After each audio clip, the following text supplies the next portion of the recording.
Bonsoir à tous, bonsoir Mathieu. Votre invité Éric Ciotti, député des Républicains des Alpes-Maritimes, interview au moment où l'avenir de la droite et de son président se joue. Bonsoir Éric Ciotti. Bonsoir.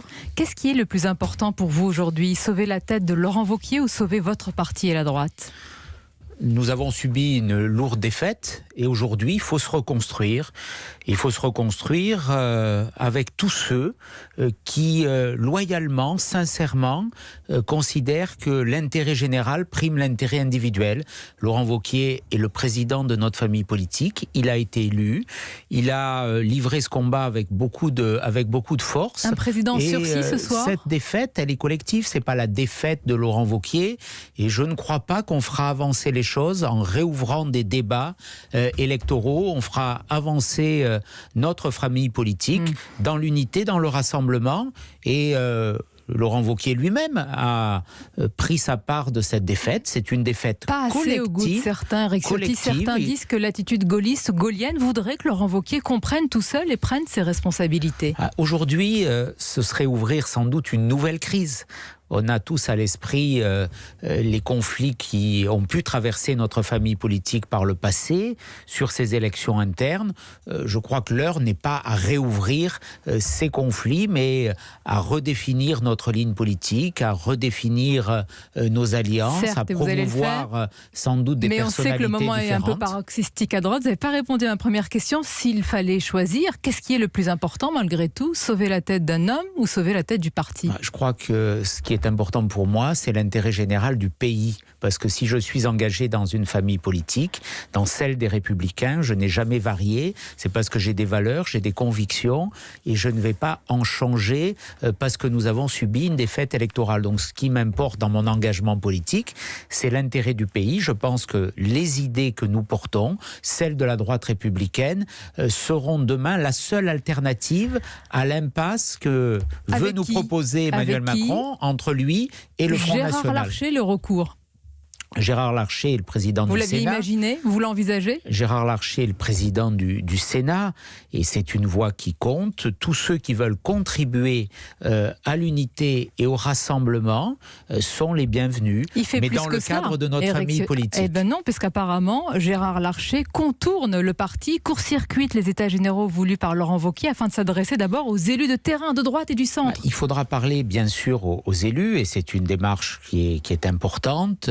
Mais on ne peut pas parler qu'aux élus, il faut parler aux catégories, notamment sociales, qui se sont détournées de notre famille politique. Mais vous ne leur parlez plus depuis un certain temps déjà. Je pense aux salariés, aux classes moyennes qui sont délaissées et qui ont massivement soit fui cette élection, soit fui que ce soit la République En Marche ou également les Républicains. Mais pour faire donc cela, l'enjeu, il est là, c'est l'enjeu des États généraux. Est-ce que vous soutenez malgré tout l'initiative de Gérard Larcher? Cette initiative, si elle s'incarne dans une volonté d'unité et de rassemblement et de conforter les Républicains, il y a beaucoup de si, naturellement, ce soir, elle sera positive. J'espère qu'elle ne sera pas tournée vers une volonté de se tourner vers des personnes qui n'ont pas soutenu notre liste. Parlons-en de ces personnes. On parle d'un triumvirat qui est en train de beaucoup s'agiter en coulisses. Non, c'est pas à eux dont je pense. Je n'ai pas encore prononcé leur nom, mais allez-y, ça m'intéresse de savoir.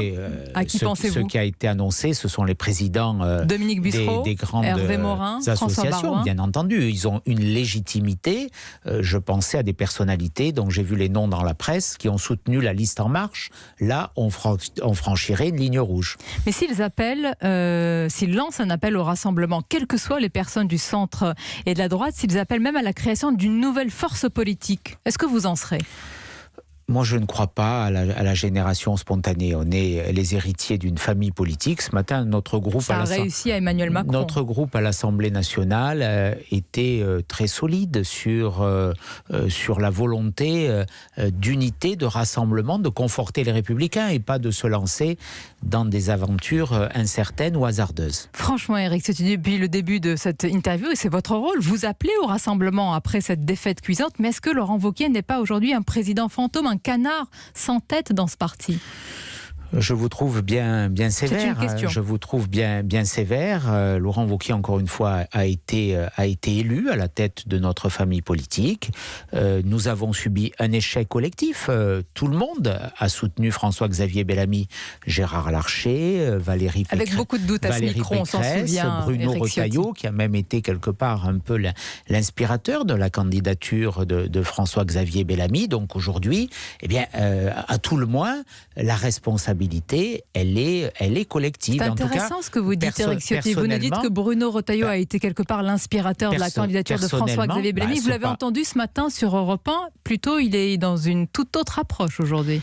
Oui, mais je crois qu'on doit tous travailler ensemble, et les présidents de groupe, Christian Jacob, Bruno Retailleau, le président du Sénat naturellement, le président de notre formation politique, les présidents élus des régions, pour l'unité, pour le rassemblement. Vous y croyez en même temps que vous le dites ce soir, alors qu'on parle d'un moment paroxystique, que les règlements de compte... En regardant vers des personnalités sont ouverts comme Xavier Bertrand, qui, en s'étant éloignés de notre famille politique, n'ont pas franchi pour autant la ligne rouge du soutien à la liste En Marche, comme l'a fait Jean-Pierre Raffarin, ce que naturellement nous a aussi beaucoup coûté. Il a quand même quitté votre formation. On ne sait plus aujourd'hui, en tout cas pour Xavier moi. Bertrand, ce n'est pas aussi clair que cela. Xavier Bertrand a quitté notre formation, je viens de le souligner, je parlais de Jean-Pierre Raffarin, mais je souhaite qu'il revienne, je souhaite qu'on reconstruise dans cette clarté, parce qu'on ne peut pas être en dehors et en dedans. Mais avec quelle droite, avec quelle ligne, avec quelle valeur, Éric Ciotti? Parce que où est la droite qui parle économie? Où est la droite qui parle industrie? Où est la droite qui parle stratégie industrielle? Où est la droite libérale et centriste qu'avait su incarner, par exemple, un Jacques Chirac à son époque? Où est-elle?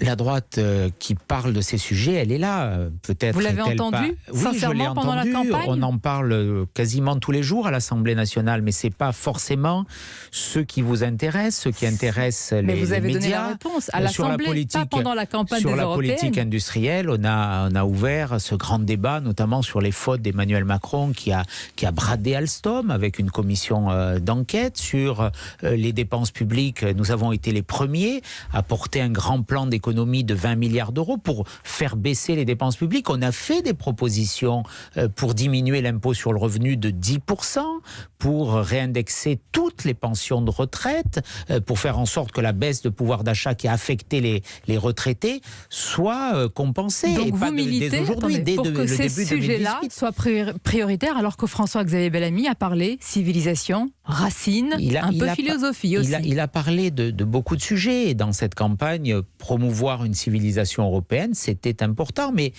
voilà, il y a aussi des règles médiatiques qu'il faut, c'est les médias. qu'il faut assumer, ils ont bon dos. Qui se sont focalisés, mais notre programme, il y avait 75 propositions, je ne sais pas si vous l'avez lu, mais ces sujets étaient tous exposés. Vos électeurs l'ont lu et ils ont manifesté malheureusement, on n'a pas suffisamment été convaincants, ou notre voix n'a pas suffisamment porté. On s'est trouvé aussi dans une situation où pendant des mois, on a eu la parole officielle du président de la République, je crois plus de 40 heures de diffusion télévisée sur le grand débat, et où les autres ont eu une voix un peu marginalisée. Vous n'êtes pas dans le déni là, Éric Ciotti. Une voix un peu marginalisée. Bon, je vais conclure aussi sur votre région, c'est important, parce que dans les Alpes-Maritimes, c'est un véritable enracinement du Rassemblement national, et certains disent que pour les municipales de 2020, toutes les cartes sont rebattues. Est-ce que votre candidature est toujours d'actualité? Certains disent qu'elle pourrait être suicidaire. Écoutez, on n'est pas, en tout cas en ce qui me concerne, dans le temps des élections des élections municipales, et c'est pas ce soir que je répondrai à cette question. Il n'y a pas de percée du Front National dans les Alpes-Maritimes. Regardez les scores d'il y a plusieurs décennies, ils étaient plus élevés. Ils étaient plus élevés en 2014, donc c'est une situation... Vous comparez, vous vous rassurez, c'est une situation qui n'est pas nouvelle. Ce qui est nouveau, c'est plutôt la percée de La République En Marche, et ça, naturellement, qui a on va conclure des conséquences pour nous. Cap 2020, alors? Cap 2020 pour les Républicains. Et pour vous? Pour les Républicains, pour faire en sorte que, sur la base de nos territoires, nous puissions engager la reconquête. Donc pour vous aussi. Merci Éric Ciotti d'avoir été cet engagement collectif. Notre invité ce soir sur Europe 1.